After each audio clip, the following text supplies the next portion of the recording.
भारत के नक्शे पर एक ऐसा राज्य है जहां हर मिट्टी का कण इतिहास सुनाता है, जहां नदियां सिर्फ पानी नहीं बल्कि सभ्यता बहाती हैं। वही धरती है उत्तर प्रदेश। यह राज्य भारत की आत्मा कहलाता है क्योंकि यही जन्मी सभ्यता, संस्कृति, धर्म, राजनीति और क्रांति। आज हम आपको ले चलेंगे हजारों साल पुराने उस सफर पर जहां से भारत की कहानी शुरू होती है। उत्तर प्रदेश का इतिहास सिंधु घाटी सभ्यता के समकालीन समय से जुड़ा है। पश्चिमी उत्तर प्रदेश के क्षेत्रों में हड़प्पा सभ्यता के प्रभाव के प्रमाण मिलते हैं। इसके बाद यह क्षेत्र वैदिक सभ्यता का प्रमुख केंद्र बना। गंगा और यमुना के बीच फैला उपजाऊ मैदान आर्यों के लिए आदर्श निवास स्थल था। यही ऋषियों ने वेदों की रचना की, यज्ञ, तपस्या और गुरुकुल परंपरा विकसित हुई। यह भूमि ज्ञान और धर्म की प्रयोगशाला थी। उत्तर प्रदेश भारत के दो महान महाकाव्यों की भूमि है। अयोध्या भगवान श्री राम की जन्मभूमि मर्यादा, धर्म और आदर्श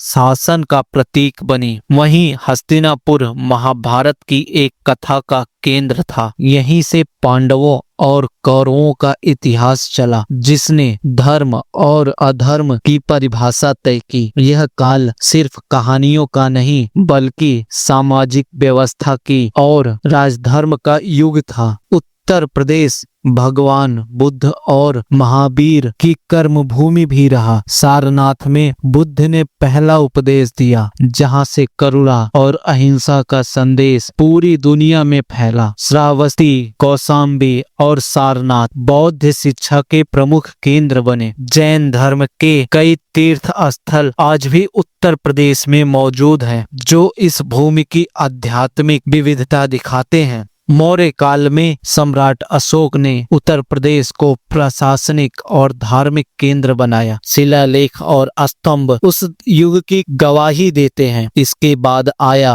गुप्त काल, जिसे भारत का स्वर्ण युग कहा जाता है। कला, साहित्य, विज्ञान और गणित में अभूतपूर्व प्रगति हुई। कालिदास जैसे महान कवि और आर्यभट्ट जैसे वैज्ञानिक इसी काल की देन थे। उत्तर प्रदेश संस्कृति और ज्ञान का केंद्र बना। मध्यकाल में उत्तर प्रदेश राजनीतिक शक्ति का केंद्र रहा। दिल्ली सल्तनत के समय कन्नौज, आगरा और बनारस महत्वपूर्ण नगर बने। मुगल काल में उत्तर प्रदेश ने अपने वैभव पर शिखर देखा। आगरा मुगल साम्राज्य की राजधानी बनी। ताजमहल, फतेहपुर सीकरी, लाल किला और इमाम बाड़ा आज भी उस युग की महानता दिखाते हैं। यह काल कला, स्थापत्य और संस्कृत का अद्भुत संगम था। अंग्रेजों के आगमन के साथ उत्तर प्रदेश में असंतोष बढ़ा। 1857 की क्रांति की चिंगारी मेरठ से भड़की। रानी लक्ष्मीबाई, बेगम हजरत महल, मंगल पांडे जैसे वीरों ने अंग्रेजी सत्ता को चुनौती दी। यद्यपि यह क्रांति असफल रही, लेकिन इसने आजादी की नींव रख दी।